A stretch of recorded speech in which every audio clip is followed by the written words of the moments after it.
Gazette du Togo, une vision sur l'actualité togolaise et sur le monde. Bonjour Édouard Dupénoit. De nombreux auditeurs ont dû avoir suivi sur RFI le 10 septembre l'émission internationale. C'était avec l'artiste béninoise Angélique Kidjo. Elle y a fait des déclarations particulièrement courageuses dont on ne cesse depuis de parler. Et ici, vous voulez saluer son courage et sa spontanéité avec quelques-uns de ses propos. Il s'agit, vous l'avez dit, de la vedette africaine Angélique Kidjo, première invitée de la nouvelle saison de International, l'émission commune à RFI, TV5 et au journal Le Monde. International inaugurait ce dimanche-là une nouvelle formule et cela ne pouvait mieux tomber. Angélique Kidjo ne s'est pas embarrassée de circonvolution pour dire ce que lui inspirait l'actualité, exprimer ses certitudes quant aux réalités que vivent les peuples du continent. Une belle émission marquée par quelques phrases puissantes, comme quoi la réflexion politique d'une artiste peut soudain éclairer d'un jour nouveau les réalités que nous observons en permanence sans y poser des mots d'une telle force. Ainsi, sur les relations entre la France et ses anciennes colonies, elle lâche sans embâche que ce ne sont pas des relations d'égal à égal, et que lorsque l'on parle de la corruption des dirigeants africains, il est des questions que l'on ne peut pas ne pas se poser, telles qui corrompt qui et qui finance la corruption. Trouvons les acteurs de cette corruption et l'on saura qui maintient certains hommes politiques au pouvoir en Afrique et qui maintient certains dictateurs au pouvoir sur le continent.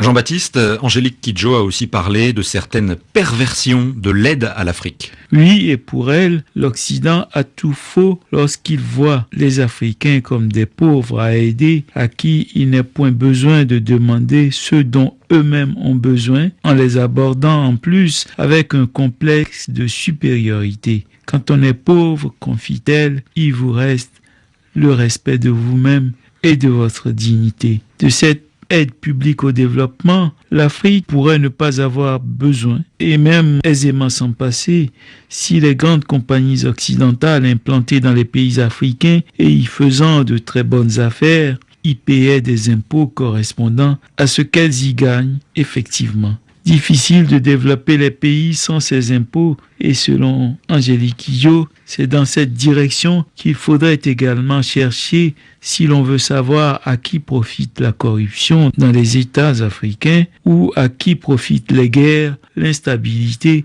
dans certains autres de ces pays. Comment est-ce qu'un continent qui est sans doute le plus riche en termes de ressources naturelles se trouve-t-il être celui où l'on trouve le plus de pauvres? Angélique Kidjo exige que les économistes apportent une réponse à sa question. Et du franc CFA, elle dit que c'est de l'euro pur que l'on nous impose dans des pays pauvres. À propos de la démocratie, Sophie Malibaud de RFI faisait allusion à l'actualité de ces dernières semaines au Togo et elle lui a demandé « Êtes-vous pour la limitation des mandats ?» Réponse : absolument. Puis, poursuivant, elle complète « Absolument parce que le peuple a besoin de plus de démocratie et de transparence. » Et elle prévient que ce n'est pas seulement au Togo que cela se passera ainsi, mais dans tous les autres pays du continent qui n'y seraient pas encore. Il est temps que les chefs qui restent ad vitam aeternam au pouvoir se rendent compte que les populations changent et s'ils ne partent pas d'eux-mêmes, ces populations les y forceront et cela pourrait se solder par des bains de sang. Je déteste que des vies se perdent inutilement, assure Madame Kidjo.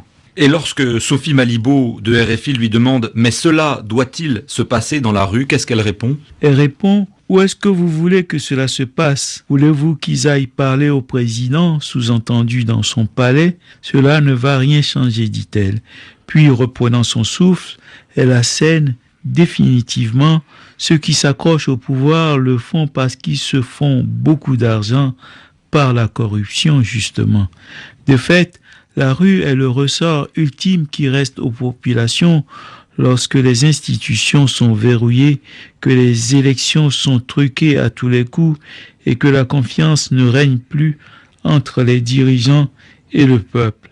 En réalité, la constitution de certains pays a même prévu, et c'est le cas du Togo, que lorsque le pouvoir en place ne respecte plus rien, la révolte par la rue en l'occurrence soit le lieu de résistance pour restaurer la démocratie et même dans certains cas déliant tout simplement les agents de l'État du devoir d'obéissance. Merci, c'était la semaine politique de Jean-Baptiste Placas. Cette émission... La Gazette du Togo, une vision sur l'actualité togolaise et sur le monde. Rejoignez-nous sur le www.lagazettedutogo.com ou sur nos comptes Facebook, Twitter et YouTube. Pour tout contact, écrivez à contact@lagazettedutogo.com ou appelez le 92 80 88 53. La Gazette du Togo, c'est l'information en continu.